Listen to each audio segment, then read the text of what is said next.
Fl-isem tal-Missier u tal-Iben u tal-Ispirtu Santu, il-grazzja ta' Sidna Ġesu Kristu, l-imħabba ta' Alla u l-għaqda fl-Ispirtu Santu tkun ma'kom il-koll.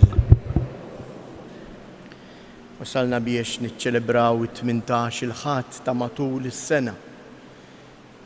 Iż-żmien ta' matul is-sena żmien ta' kuljum li huwa ta' kuljum aħna rridu nagħtu xhieda ta' dak li nemmnu. Huwa fil-ħajja tagħna ta' kuljum li jeħtieġ li nagħmlu esperjenza tal-imħabba ta' Alla lejna. U għalhekk din l-Ewkaristija eżies. L-Ewkaristija mhija xejn għajr l-ikla li jilmulej jeħejjija għalina u li għalija il-koll kemm aħna ġejna mistiedna. Kellum f'dan is-santwarju wkoll qegħdin niċċelebraw it-tifkira it-18 l-anniversarju mill-mewt tal-qaddejt Alla Dun Mikiel Attart. Hekk Dun Mikiel Attart kien iħobb isejjaħ lis-santwarju ta' Pinu l-oażi tal-paċi. Jew nitolbu hekk biex verament kull meta niġu u kull pellegrin li jidħol f'dan is-santwarju imur lura lejn daru mimli bil-paċi tal-mulej. U b'dawn il-ħsibijiet f'moħħna, fil-waqt li narfu n-noqqasijiet tagħna ejjew nitolbu maħfra għal ħtijietna.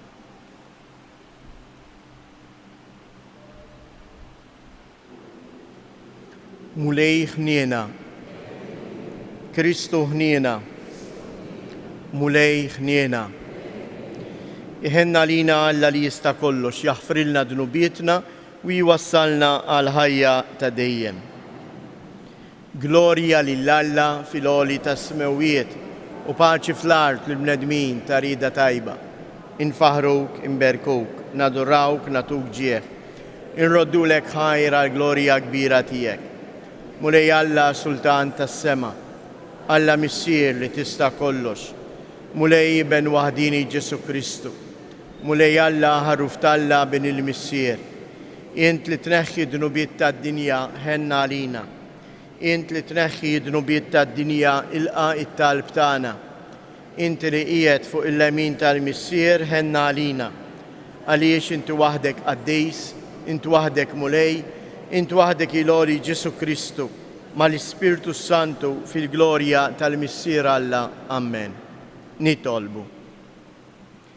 Iqaf mulej mal-qaddejja tiegħek u xerred dejjem tjubitek fuq kull min jitolbok. Ġeddet u ħares kull ma joġob lilek f'dawk li bġieħ tagħhom jarfuk bħala ħallieq u mexxej. Bibnek Ġesu Kristu Sidina li hu Alla u li miegħek jgħix u jsaltan flimkien mal-Ispirtu Santu għal dejjem ta' dejjem.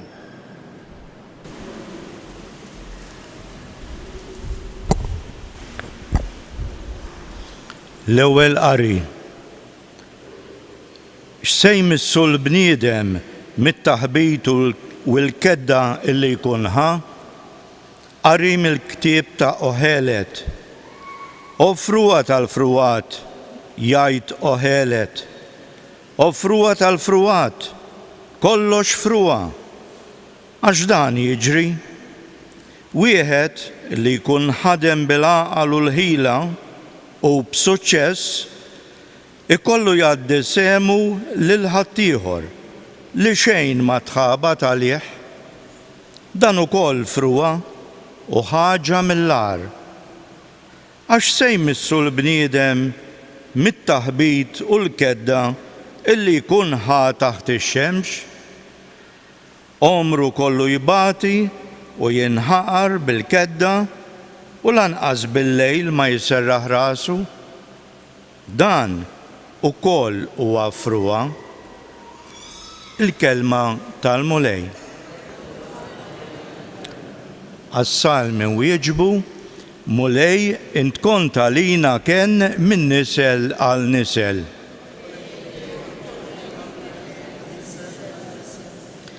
Intraġġa l-bnedmin lejn it-trab u tgħidilhom erġgħu lura, intom bnedmin, 1000 sena huma għalik bħal jum tal-bieraħ illi għadda, jew bħal sara tal-lejl, flimkien mulej int kont għalina kien minn nisel għal nisel. Int taħsadhom u jisiru bħal ħolma, huma bħal ħaxix li jinbet filgħodu. Filgħodu jwarrat u jħaddar, fil-għaxija jidbiel u jinxef. Mulej int kont għalina kien minn nisel għal nisel. Għalhekk kallimna noddu jiem ħajjitna, sabiex aħna nimxu bil-għaqal. Dur lejna mulej, kemm seddum? Ħen għal qaddejja tiegħek. Mulej int kont għalina kien minn nisel għal nisel. Imlina kmieni bit-tieba tiegħek biex nifirħu u nitennew ħajjitna kollha. Ħatkun fuqna l-grazzja ta' Alla Sidna. Wettqilna inti x-xogħol ta' idejna, wetta iva xogħol idejna. Mulej inti kont għalina kien minn nisel għal nisel. Ħsieb fuq it-tieni qari. Fittxu il-ħwejjeġ tas-sema fejn Kristu qiegħed fuq il-lemin ta' Alla. Qari mill-Littra ta' San Pawl Apostlu lil Kolossin. Ħuti, jekk intom irxuxtajtu ma' Kristu, fittxu l-ħwejjeġ tas-sema fejn Kristu qiegħed fuq il-lemin ta' Alla. Aħsbu fil-ħwejjeġ tas-sema, mhux f'dawk tal-art, għax intom mittu, imma ħajjitkom hija moħbija flimkien ma' Kristu f'Alla. Meta jidher Kristu li huwa l-ħajja tagħkom, imbagħad intom ukoll tidhru flimkien miegħu fil-glorja. Mewtu ġo fikom dak kollu li hu tal-art. Żina, faħx, ġibdiet, xewqat ħżiena u r-reba li hija idolatrija. Tikdbux lil xulxin, intom li jinżajtu l-bniedem il-qadim bl-emil kollu tiegħu u lbistu l-bniedem il-ġdid li jiġġedded dejjem skont ix-xbija ta' min ħalqu u jikber fil-erf. Fih ma hemmx Grek jew Ludi, ċirkonċiż jew mhux, barbaru jew skita, il-sir jew ħieles, iżda Kristu f'kollox u f'kulħadd. Il-kelma tal-mulej. Alleluja, alleluja, alleluja. Ħenjin il-foqra fl-ispirtu, għax tagħhom hija s-saltna tas-smewiet. Alleluja, alleluja.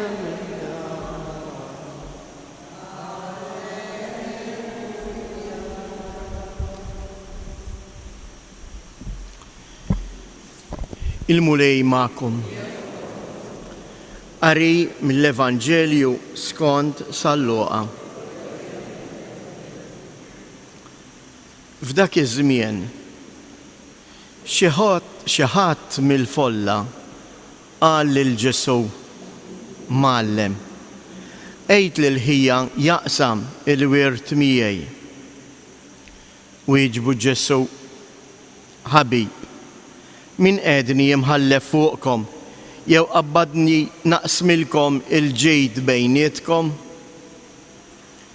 Imbagħad qal lin-nies, iftħu għajnejkom u ħarsu rwieħkom minn kull reba, għax imqar jekk wieħed ikollu bir-radam, ħajtu ma tiddependix mill-ġid li jkollu. U qalilhom parabbola. Wieħed raġel qani ġabar kotra ta' frott mir-raba tiegħu u beda jaħseb u jgħid bejnu u bejn ruħu x'se nagħmel Għax dan il-frott kollu m'għandejx fejn naħżnu. Ara x'nagħmel, qal. Inħott l-imħażen li għandi u nibni oħrajn akbar u naħżen fihom il-qamħ u l-ġid kollu li għandi. Imbagħad ngħid lili nnifsi, ruħi, għandek ħażna kbira ta' ġid tal-bosta snin, mela strieħ, kul, ixrob, ixxala. U iżda l-mulej qallu, iblaħ li jint. Dal-lejl stess jitolbuk ruħek lura u l-ħwejjeġ li ħejjejt għalik ta' min ikunu, hekk jiġrilu min jiġma' il-ġid għalih innifsu bla ma jistana quddiem Alla. Il-kelma tal-mulej.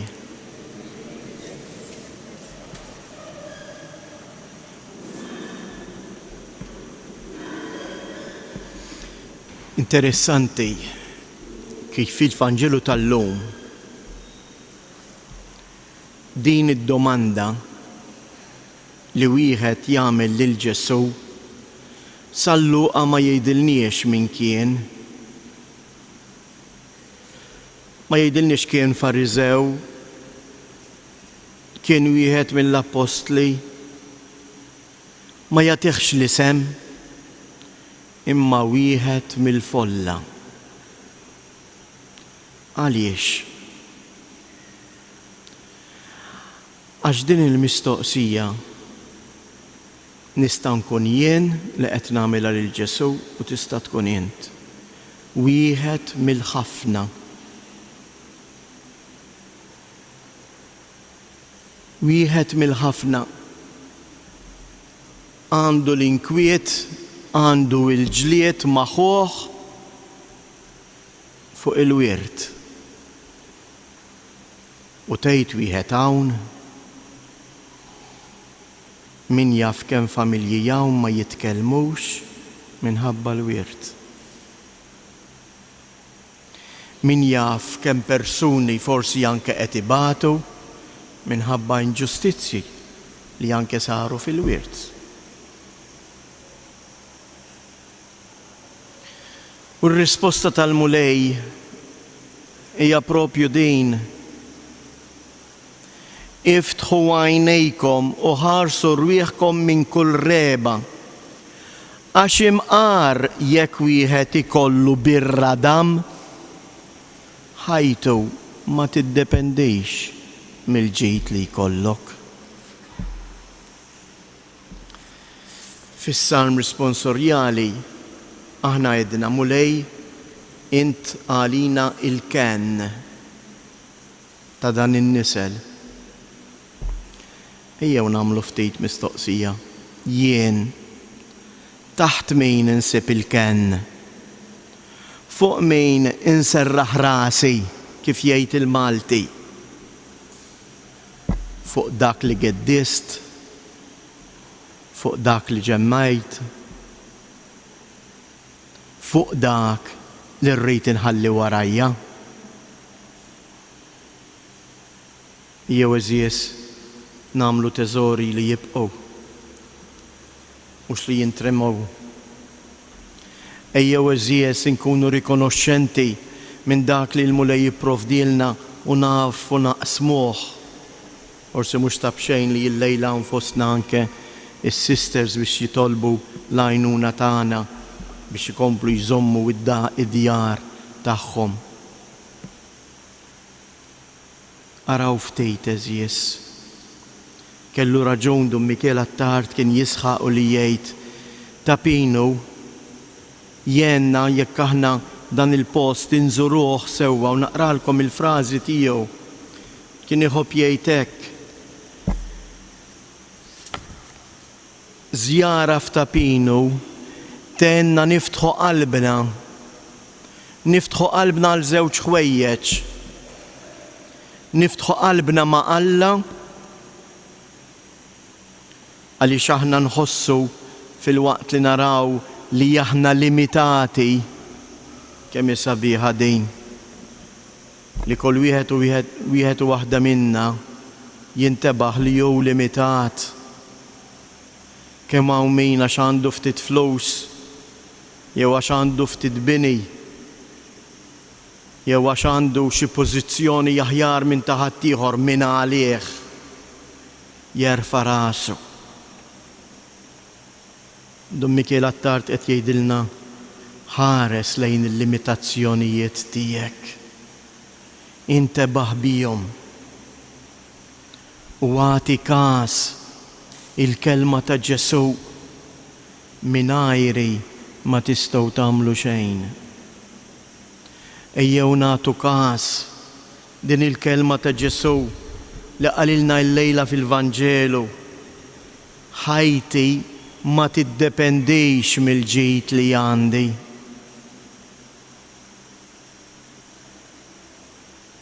Il-kliem li jedna fis-Salm huwa veru jew kelma li ħarġet għax kellna ngħiduha. Mulej inti l-ken tiegħi. Hekk Dum Mikiel Attard isostni u jgħallimna u jgħidilna żjara vera fis-santwarju ta' Pinu tgħinek tiftaħ qalbek u tlaqqek ma' Alla u tħoss il-ken tiegħu, tħoss il-paċi tiegħu.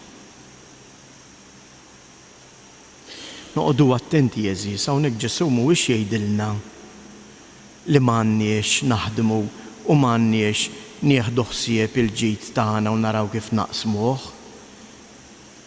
Hawnhekk Ġesu qed jgħidilna torbtux qalbkom miegħu imma dak qiegħed għandek biex tinqeda biex anke tgħin l-oħrajn imma mhux li torbot qalbek miegħu u tagħlaq kollox f'idejk.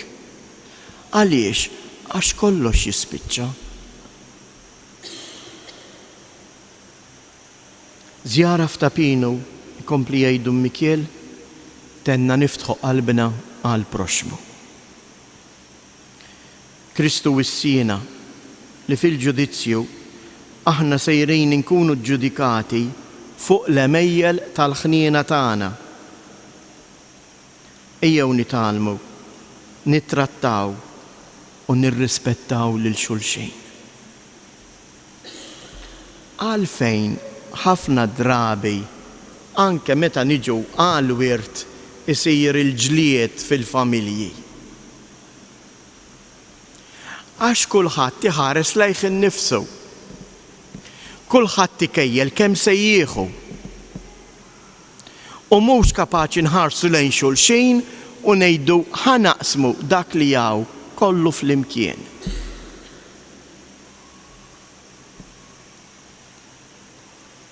X'inhu l-aħjar ħabib? Li tgħix ħajtek irrabjat jew tgħix ħajtek dawn l-4 ijiem li għandek fil-paċi u tħoss l-imħabba ta' Kristu.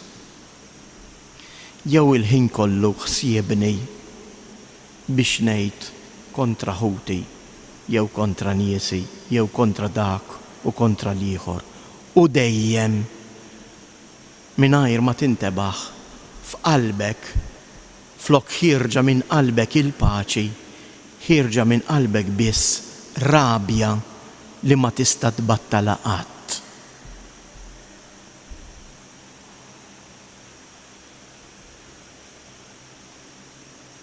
Ibla ħint jgħidilna Ġesu hekk itemm il-Vanġelu.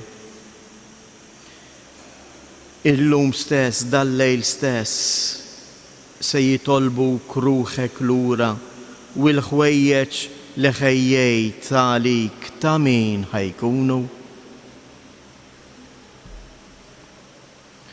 Ejjew nitolbu il-mulej din il-grazzja. Ejjew verament nilqgħu dan il-parir tal-mulej Ġesu.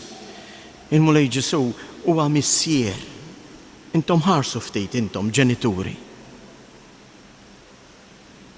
X'inhi l-aktar ħaġa li tixtiequ għal uliedkom? Mhux li jkunu fil-paċi, li jkunu ferħanin tassew f'qalbhom. Dak li aħna ħafna drabi anke fil-qawl Malti ngħidu imma kemm inħossni rrealizzat, kemm inħossni f'posti.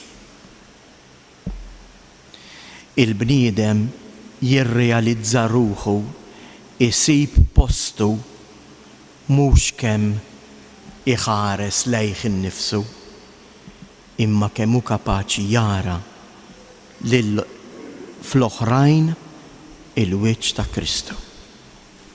Ikun infaħħar Ġesu Kristu.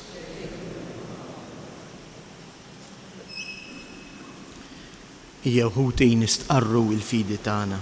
Jiena nemmen falla wieħed il-missier li jista' kollox, li ħala is-sema u l-art, dak kollu li jidher u dak li ma jidirx. U f'mulej wieħed Ġesu Kristu iben l-waħdini ta' Alla, imnisser mill-missier qabel kull żmien. Alla minn Alla, dawl minn dawl, Alla veru minn Alla veru. Imnissel mhux magħmul, natura waħda mal-missier u bih sar kollox. Niżel mismewwiet għalina l-bnedmin u għal-fidwa tagħna u għal-ġisem bis-seta tal-Ispirtu Santu minn Marija Verġini u sar bniedem. Salbu għalina, bata taħt Ponzu Pilatu, mietu difnuh u fit-tielet jum qam minn bejn imwiet skont il-kodba mqazza. U tela s-sema u qiegħed fuq il-lemin tal-missier u għandu jerġa' jiġi bil-glorja biex jagħmel ħaq mill-ħajjin u mill-mejtin. U s-saltna tiegħu ma jkollix tmiem. U fl-Ispirtu Santu mulej li jagħti l-ħajja li ġej mill-missier u mill-liben li hu meqjum imweġġaħ flimkien mal-missier u mal-liben u li tkellem f'hom il-profeti fi knisja waħda qaddisa kattolika apostolika. Nistqar ma'mudija waħda għal maħfra tad-dnubiet, nistenna l-qawma mill-imwiet u l-ħajja ta' żmien li ġej. Amen. Ħuti Jeżies, nitolbu lil Alla l-missierna biex jeħlisna mir-rabta żejda mal-ġid tal-art u jagħtina l-ferħ ta' min jaħżen tassew teżori fis-sema. Għall-Knisja, il-poplu talla sabiex tkun ħielsa minn kull rabta materjali kif jixtieqha il-mulej Ġesu, nitolbu. Għall-gvernijiet tad-dinja biex ma jqedux l-ekonomija qabel il-ġid veru u d-dinjità ta' kull bniedem li ma tikkonsistix u li ma tiġix mill-flus, nitolbu. Għalina il-koll biex inkunu meħlusin mill-idolatrija tal-flus, iżda nikbru dejjem f'imħabba ġeneruża lejn xulxin, nitolbu. Nitolbuk mulej biex jekk hija rrieda tiegħek tpoġġi għal glorja tal-artali il-qaddej tiegħek Dum Mikiel għat-Tart biex permezz tiegħu inti tkompli jixxerret fuqna u fuq il-familji tagħna il-ħarsa ta' mħabbtek, nitolbu. Minn dan is-santwarju għażiż tal-Madonna ta' Pinu nitolbuk mulej dbierek il-familji tagħna. Għamel li huma jistanew fl-imħabba lejn xulxin u għati l-għajnuna tiegħek lil-morda u lil dawk kollha li jduru bihom, nitolbu. Fiskiet inresqu it-talbiet tagħna.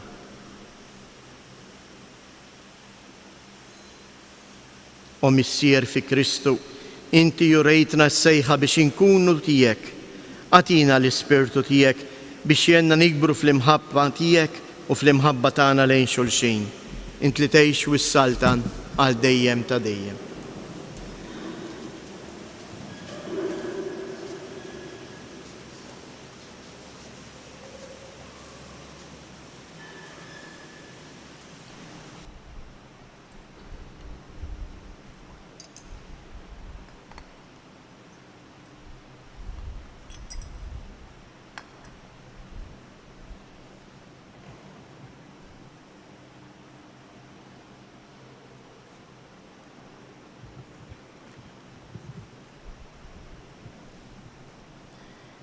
Imbirek int mulej Alla tal-ħolqien kollu, għax fit-tjubitek tajtna l-ħobs li qegħdin nofrulek, frott tal-art u xogħol il-bniedem li minnu jsir għalina l-ħobs tal-ħajja.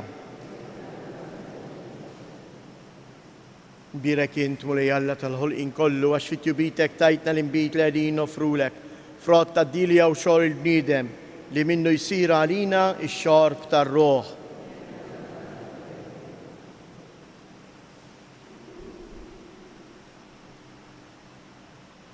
Itolbu ħuti biex dan is-sagrifiċċju tiegħi u tagħkom ikun jogħġob lil Alla l-Missier li jista' kollox.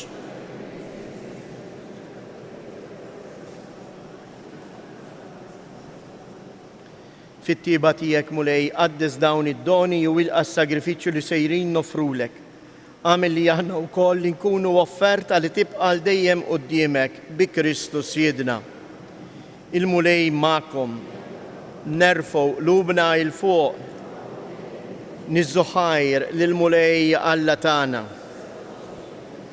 Sewwa u xieraq tas-sew mulej Missier Qaddis, Alla ta' dejjem li tista' kollox, tajjeb u taġi tas-salvazzjoni tagħna li dejjem u kullimkien inroddulek ħajr. Fik aħna ngħixu u nitħarku, fik aħna ta' kuljum inħossu fuqna it-tieba tiegħek u sa minn issa waqt li għadna f'dan il-ġisem inti tajtna ir-ran tal-ħajja ta' dejjem. Għaliex aħna għadna l-ewwel frott tal-Ispirtu li bih qajjimt lil Ġesu mill-imwiet u bih nittamaw li nibqgħu ingawdu għal dejjem il-ġid li ksibna bil-misteru tal-għejt. Għalhekk mulej aħna wkoll mal-anġli u l-qaddisin kollha tiegħek infaħruk u b'ferħ kbir intennulek. Qaddis, qaddis, qaddis. Mulej.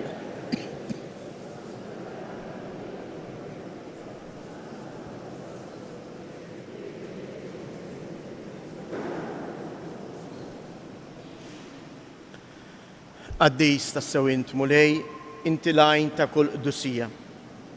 Qaddis għalhekk nitolbuk dawn l-offerti bil-barka tal-Ispirtu tiegħek biex isiru għalina il-ġisem u id-dem ta' Siedna Ġesu Kristu. Li meta kien se jingħata biex mir-rajħ ibati ħajl ħobs rad il-ħajr qasam tal id-dixxipli tiegħu u qal ħudu u kulu il-kol minn dan għax dan huwa ġismi li jingħata għalikom.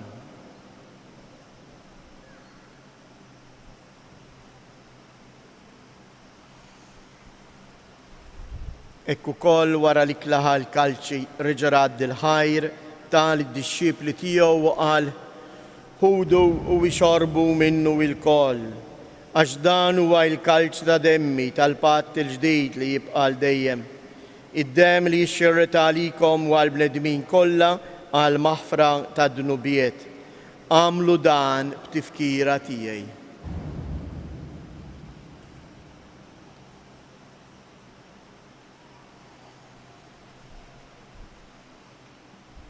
Danu il-misteru tal-fidi inħabbru l-mewt tiegħek mulej, inxandru bil-ferħ il-qawmin tiegħek, nistennewk sa ma tiġi fil-glorja.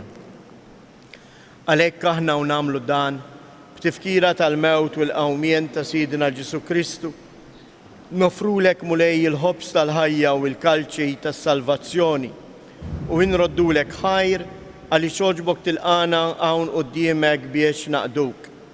Mitċokontana nitolbu li l-Ispirtu Santu jaqadna f'ġisem wieħed lilna li nieħdu sem il-ġisem u id-dem ta' Kristu. Ftakar mulej fil-Knisja tiegħek imxerda mad-dinja kollha u ittaqa' fl-imħabba flimkien mal-Papa Franġisku, mal-Isqof tagħna Anton, l-isqfijiet u l-ministri tiegħek kollha. Ftakar ukoll fħutna li raqdu bit-tama tal-qawmien. Ftakar fil-mejtin kollha, daħħalhom quddiemek fid-dawl tas-sebħ tiegħek. Ħenna lina l-koll nitolbuk. Għati lilna wkoll il-wirt tal-ħajja ta' dejjem flimkien mal-Verġni mqazzhom Alla Marija, ma' San Ġusepp, l-Apostli u l-Qaddisin kollha li jgħixu fil-ħbiberija tiegħek sa mill-bidu tad-dinja. Għamel li magħhom infaħruk u nsebħuk Ġesu Kristu ibnek. Bi Kristu, ma' Kristu u fi Kristu. Jingħata lilek Alla Missier li tista' kollox, flimkien mal-Ispirtu Santu, kull ġieħ u glorja għal dejjem ta' dejjem.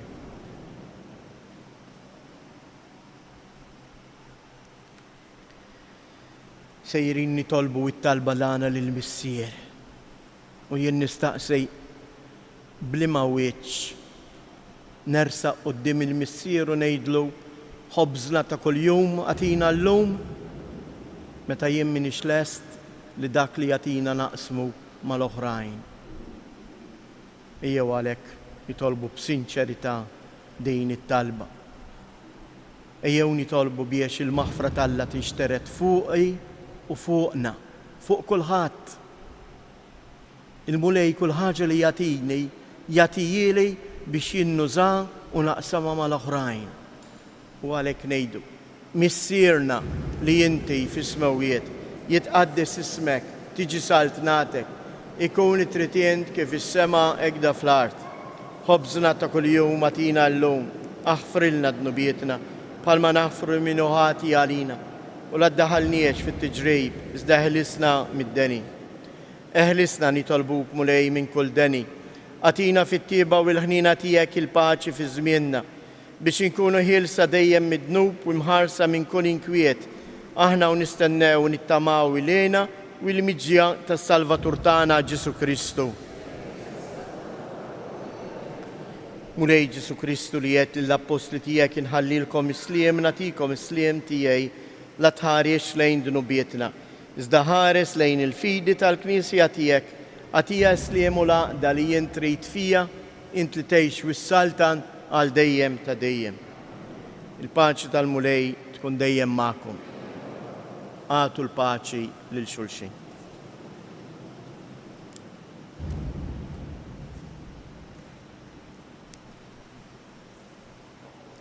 Ħaruf ta' Alla li tneħħi d-dnubiet tad-dinja ħelna għalina. Ħaruf ta' Alla li tneħħi d-dnubiet tad-dinja ħelna għalina. Ħaruf ta' Alla li tneħħi d-dnubiet tad-dinja għatina l-paċi.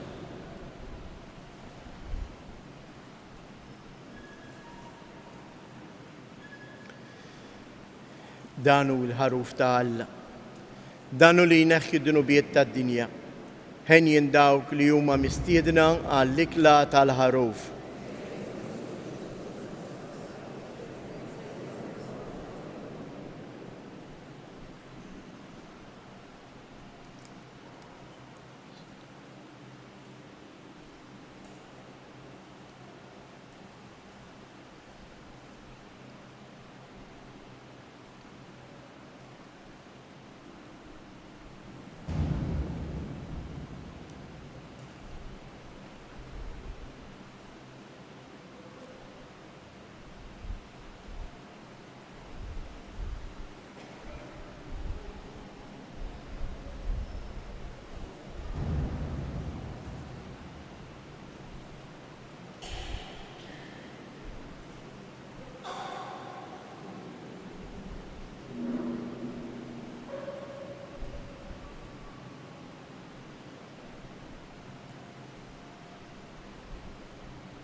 nitolbu.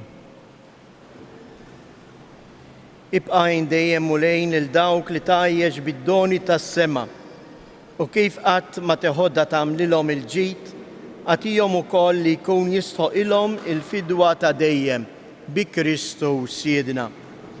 Nagħmlilkom xi avviżi. L-ewwel ħaġa għada tibda dik li aħna nsejħula il-kwindiċina tal-Assunta li huma 15 il-ġurnata qabel il-festa għażiża tal-Għid tal-Verġni Mbierka. U s-santwarju għal dan il-għan għadna kemm ippubblikajna ktejjeb ċkejken, tistgħu takkwistawh imbagħad mill-ħanut tas-santwarju, ktejjeb ċkejken b'talba qasira kuljum għal dawn il-15 il-ġurnata. Dan it-talb jerġa' mhuwiex talb li aħna mdorrijin ngħidu, imma huwa meħud ukoll minn talb tal-Knisja tal-Orjent. Il-Papa Ġwanni Pawlu II kien iħobb jinsisti u jgħid jeħtieġ li l-Knisja tieħu nnifs biż-żewġ pulmuni tagħha, il-punent u l-vant, iż-żewġ knejjes flimkien. Fatti hija xi ħaġa interessanti kif waqt li l-Għid aħna u anke l-milied ma niċċelebrawhx flimkien fl-istess ġurnata. Il-Knisja Ortodossa Biżantina tiċċelebraħ dejjem ġimgħa wara. Imma it-tluħ fis-sema tal-Madonna iż-żewġ knejjes niċċelebrawh flimkien nhar il-15 ta' Awwissu. U għalhekk dan il-ktieb barra li huwa tħejjija għal din il-festa, kull ma fih talba għal kull jum ta' 2 minuti u xejn iżjed. Inħeġġiġkom biex issegwuh u tgħiduhom fil-familji tagħkom. Dan il-ktejjeb permezz ta' dan it-talb aħna nkunu qegħdin nuru diġà l-għaqda flimkien bħala insara. Għalhekk inħeġġiġkom li takkwistaw dan il-ktieb. Imbagħad għada inħeġġukom biex għada anke jekk hawn xi Maltin u qegħdin għawdex għall-weekend għala le sibu ftit tal-ħin u morru u għatu id-demm fil-berġa tax-Xewkija. Seħħew diversi inċidenti anke matul din il-ġimgħa u għalhekk il-provista tad-demm hija dejjem skarsa. U għalhekk inħeġġukom biex min jista' minnu f'saħħtu imur jagħti id-demm. Għada fil-berġa tax-Xewkija bejn it-8 ta' filgħodu u s-sija ta' wara nofsinhar. Tinsewx tieħdu magħkom il-karta tal-identità. Kif ġa għednilkom fil-bidu, issa anke ħdejn il-bibien tas-santwarju hemm is-sisters li jilqgħu l-offerta tagħkom biex ikomplu jżommu l-anzjani tagħhom. Il-mulej magħkom. Iberikkom Alla li jista' kollox, il-Missier, l-Iben u l-Ispirtu Santu. Ejjew ngħidu dawn it-tliet Ava Marijiet li talbitna Omna Marija stess biex ngħiduhom minn dan is-santwarju. Biex il-familji tagħna jarfu jorbtu dejjem qalbhom mhux mal-ġid li jgħaddi imma ma' Alla. U għalhekk ngħidu flimkien: Sliem għalik Marija, bil-grazzja mimlija l-mulej miegħek. Imbierka inti fost in-nisa, imbierek il-frott tal-ġuf tiegħek Ġesu. Qaddisa Marija Omm Alla, itlob għalina mid-inbin, issa fis-sija tal-mewtana. Amen. Sliem għalik Marija, bil-grazzja mimlija l-mulej miegħek. Imbierka inti fost in-nisa, imbierek il-frott tal-ġuf tiegħek Ġesu. Qaddisa Marija Omm Alla, itlob għalina mid-inbin, issa fis-sija tal-mewtana. Amen. Sliem għalik Marija, bil-grazzja mimlija l-mulej miegħek. Imbierka inti fost in-nisa, imbierek il-frott tal-ġuf tiegħek Ġesu. Qaddisa Marija Omm Alla, itlob għalina mid-inbin, issa fis-sija tal-mewtana. Amen. Madonna ta' Pinu, Sultana tal-familja, ħarstek fuqna dejjem żomm. Morru u għejxu fil-paċi ta' Kristu.